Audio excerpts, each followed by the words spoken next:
Gracias por vuestra paciencia. Espero que no se os haga esto arduo. Es muy profundo. Hemos intentado hacer una síntesis, pero un problema tan complejo es difícil de sintetizar. Y espero que los que estáis al otro lado también estéis pudiendo seguirlo. Bien, la primera cosa que yo os quiero decir en este momento es: no me gusta la expresión muerte digna. Es una expresión que tiene trampa. Lo digno es la vida, no la muerte. No es digna la muerte, es digna la vida. Es digna la vida hasta el final. Es digna también la vida sufriente. Es digna la vida terminal. Y nuestro objetivo es la vida, no la muerte. Por lo tanto, hemos titulado estas jornadas así: Deshagamos este embuste. Lo digno es la vida.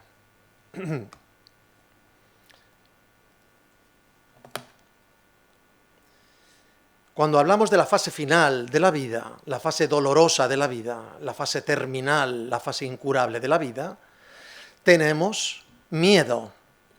Miedo. ¿Miedo a qué? A sufrir y no soportar el sufrimiento. El miedo a sufrir es la principal causa que lleva a algunos a quererse quitar del medio. ¿Qué respuesta tiene la biomedicina moderna ante la situación del enfermo que no sabemos curar y que sufre? Tiene muchas respuestas. La primera es la analgesia.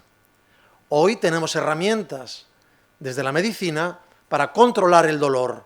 El doctor Marcos lo dirá después.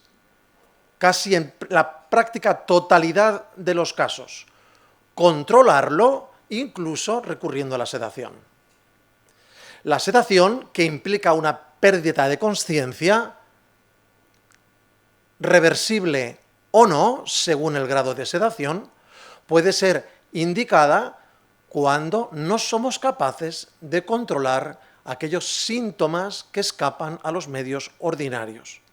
Cuando la analgesia, cuando los tratamientos paliativos que administramos a un paciente que sufre no son suficientes para aliviarlo, podemos recurrir a esta sedación, que puede ser reversible o no, o terminal, que suprimiendo su consciencia evita que la fase terminal agónica sea una fase sufriente. Hay muchos tipos de sedación, no voy a entrar en esto, pero la sedación bien aplicada es un deber médico. La buena praxis médica consiste en aplicar los medios proporcionales a los problemas planteados. Ni menos ni más. Sedar mal a un paciente, sobresedarlo, administrarle sedantes en cantidades tóxicas para provocarle la muerte es una forma encubierta de eutanasia que desgraciadamente se está practicando ya. Pero no sedar a un paciente por miedo a hacerle perder su consciencia, adoptar una decisión irreversible y dejarle sufrir, es tan condenable éticamente como el hacerlo en exceso. Por lo tanto, aplicar los medios proporcionados en dosis adecuadas, en los momentos oportunos a los pacientes que lo necesitan, es lo que consideramos la buena praxis médica. Frente a la buena praxis médica están las malas praxis. La eutanasia, desde luego, es una mala praxis. Es decir, intervenir para matar por parte de quien debería curar o aliviar, podemos denominarlo claramente una mala praxis. De hecho, no es una praxis médica. Por eso la eutanasia no debe definirse nunca como un acto médico. Pero hay otras malas praxis al final de la vida hacia el paciente que sufre. Por ejemplo, el obstinarse en que no se muera, el obstinarse en mantener tratamientos que, lejos de reducir sus sufrimientos o de ofrecer alguna posibilidad de mejoría, prolongan la agonía, incrementando el sufrimiento del paciente. Es una mala praxis la obstinación, antes llamada encarnizamiento. Ya no utilizamos este término, porque el médico que practica una mala praxis y mantiene tratamientos futiles que no sirven para nada y que lo único que hacen es prolongar la agonía del paciente, estos médicos no se encarnizan, no son sádicos que buscan el sufrimiento del paciente, son malos médicos que hacen mal su oficio. Por eso le llamamos obstinación terapéutica. Frente a la obstinación terapéutica, lo que ha comentado Enrique antes, está la limitación del esfuerzo terapéutico, que no significa abandono del paciente. Limitación del esfuerzo terapéutico. Dejamos de aplicar las intervenciones terapéuticas de las que no esperamos resultados y que sin embargo pueden contribuir a reducir el confort o a incrementar el sufrimiento del paciente. Esto es una limitación, que no es lo mismo que la retirada del soporte vital, de la hidratación o de la alimentación, que es un tema mucho más delicado. Hay veces en las que está indicado retirar la hidratación, cuando administrar hidratación a un paciente con edema de pulmón va a incrementar enormemente su sufrimiento y su sensación de ahogamiento. Pero no es lo habitual. Lo habitual es que el paciente muera en paz de su enfermedad y no muera de sed porque lo hemos abandonado. Esto es delicado y a veces hacen falta comités que analicen caso por caso. Cuando hablamos de la eutanasia es que ha fracasado el cuidado, es que ha fracasado el control de los síntomas, es que ha fracasado la atención y es que ha fracasado la consideración del enfermo sufriente como persona digna de vivir. Como veréis, estoy yendo así de gusto. Explico una diapositiva y paso 3. Esto es lo que todo asistente a una conferencia me está deseando. Aquí tenéis este librito, que no me atrevo a pronunciar en alemán, escrito por Adolf Host, nada menos que en 1895. Quiero deciros, la eutanasia no es un invento de nuestro siglo. Adolf Host, jurista alemán, publicaba este libro que significa Derecho a la muerte. Este libro ha servido un poco de guía para los que después han comenzado a implementar prácticas eutanásicas. Aquí tenéis una foto que hace referencia a los pacientes que fueron elegibles en el proyecto alemán de mediados del siglo pasado llamado Project Action T4, diseñado para terminar con pacientes enfermos incurables o discapacitados de muchos tipos. Este proyecto, podemos decir, inauguró una medida institucional. La eutanasia es tan antigua como la humanidad, Es decir, la tentación del hombre de terminar con la vida de otros, por motivos piadosos o no, ha existido siempre. Pero esta posición de la Alemania nazi, que institucionaliza por parte del Estado la aplicación de procedimientos deliberadamente orientados a terminar con la vida de determinadas personas, cuya vida, y cito literalmente la frase alemana, no merece ser vivida, esta implementación institucional fue inaugurada por los nazis. Lo digo porque antes en la comida con el doctor Gómez, él nos comentaba que nos quieren vender la eutanasia como una conquista progresista, liberadora, de los que defienden las libertades. No, es una cosa muy regresiva. Esta es la calle Tiergartenstraße 4, por eso se llamaba el Project T4, este proyecto eutanásico de los alemanes se llamaba T4, porque esta casa que veis aquí tan siniestra era donde se practicaron las eutanasias de todo tipo de pacientes. Os voy a leer aquí un poquito, no solamente enfermos terminales con dolor, esquizofrénicos, epilépticos, personas con encefalitis, deficientes mentales, paralíticos, enfermedad de Huntington, demencia senil, estados finales neurológicos. No solo estos, residentes de asilos. ¿Os suena esto? Después os lo digo. Diréis, hombre, pero esto lo hemos superado. No, ¿cómo que lo hemos superado? Los residentes de asilos en Holanda, de algunos asilos en Holanda, están cruzando la frontera a Alemania para que no terminen con ellos, porque están acabando con la vida de ancianos en asilos que no han pedido la eutanasia. Después os lo digo. Incapacidades mentales, criminales o simplemente personas no arias.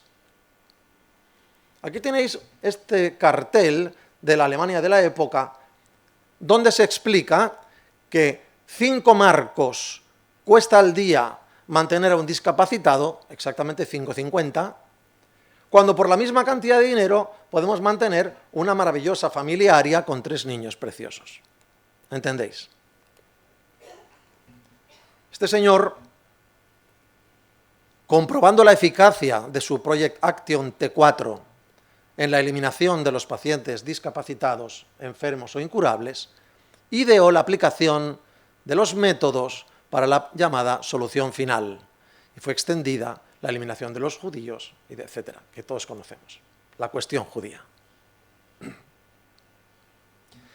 Hoy en día, como ya se ha dicho, Holanda, Bélgica, Luxemburgo, España, Colombia, Canadá y Nueva Zelanda tienen legalizada la eutanasia. Hay muchos más países, que no lo han hecho. Y Oregón, Washington, Montana, Vermont, California, en Estados Unidos, y Alemania y Suiza, el suicidio asistido. ¿Qué pasa en los países que han legalizado la eutanasia? ¿Cómo evoluciona el problema eutanásico? Atención, crece la práctica de eutanasia tras la legalización. La mayor parte de las eutanasias practicadas lo son a pacientes con cáncer. ¿Qué es la slippery slope en inglés? La pendiente resbaladiza. ¿Qué significa esto? Que cuando entramos en la pendiente eutanásica, la tendencia que observamos en todos los sitios donde se aprueba es a incrementar los casos y a reducir la exigencia de a quién se le puede o no aplicar. En Flandes, en un estudio de 1996, hace la friolera de 25 años, el 3,3%, me vas a reñir, Marcos, 3,3 es un barbarismo, 3,3, perdón, es que hemos estado hablando antes de los barbarismos. De las eutanasias se habría practicado sin la preceptiva petición del paciente. ¿Entendéis? Aquí nos han leído todas las condiciones que tienen que... Bueno, aquí llevan muchos años con eutanasia, Fijaros lo que está pasando. En otro estudio, el número se ha producido en 1.796 casos de eutanasias, 1.796 casos de eutanasias involuntarias, no solicitadas por el paciente. Otro estudio más reciente, en 2007, las eutanasias no pedidas fueron del 1,8 y del 1,7% de todas las practicadas. Pero atentos, aquí tenéis la cita, no me lo estoy inventando, Journal Medical Ethics del año 2015. En los pacientes de 80 o más años, el porcentaje de eutanasias involuntarias, es decir, no solicitadas por el paciente, se elevó a la friolera del 52,7%. Más de la mitad de las eutanasias practicadas, esto es Bélgica, más de la mitad de las eutanasias practicadas en pacientes de más de 80 años no fue solicitada por el paciente. Las enfermedades, en aquellos pacientes que no padecían cáncer, en otras enfermedades, este porcentaje se elevó hasta el 67%. Y hasta el 77% de los casos, la eutanasia no se discutió con el paciente. Esta es la pendiente resbaladiza. ¿Qué deciros de la eutanasia infantil? En Bélgica se ha legalizado el derecho a la eutanasia para adultos en 2002, pero están estudiando la eutanasia infantil, y Países Bajos está aprobando planes para practicar la eutanasia a niños menores de 12 años. Niños menores de 12 años. La eutanasia se está ampliando a pacientes psiquiátricos, no terminales. Pacientes psiquiátricos no terminales. ¿Dónde está la autonomía del paciente? ¿Dónde está el ejercicio de la libertad? A discapacitados, a deficientes mentales. Aquí tenéis eutanasias practicadas con trastornos mentales, con demencia, etc. He sido rápido, ¿verdad? Desgraciadamente, el escenario que se nos presenta cuando se rebasan las líneas rojas es desolador. ¿Cuál es la línea roja?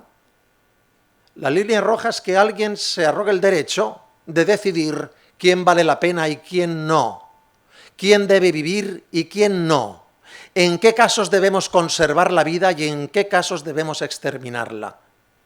Cuando el ser humano pasa esta línea roja, todo queda a merced de la visión relativa de cada persona, de cada gobierno, de cada Estado.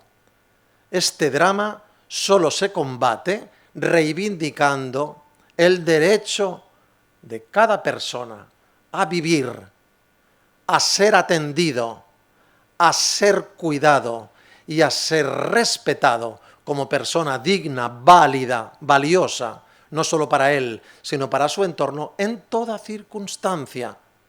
Las sociedades modernas no deberían, ni las antiguas, jamás deshacerse de los individuos menos productivos o más sufrientes. Estamos aquí para combatirlo. Esperamos que esto contribuya a crear una cultura a favor de la vida. Muchas gracias. Hacemos 5 minutos. 5 minutos de pausa. Vamos a montar aquí algún cambio técnico y empezar el doctor Marcos Gómez con su intervención.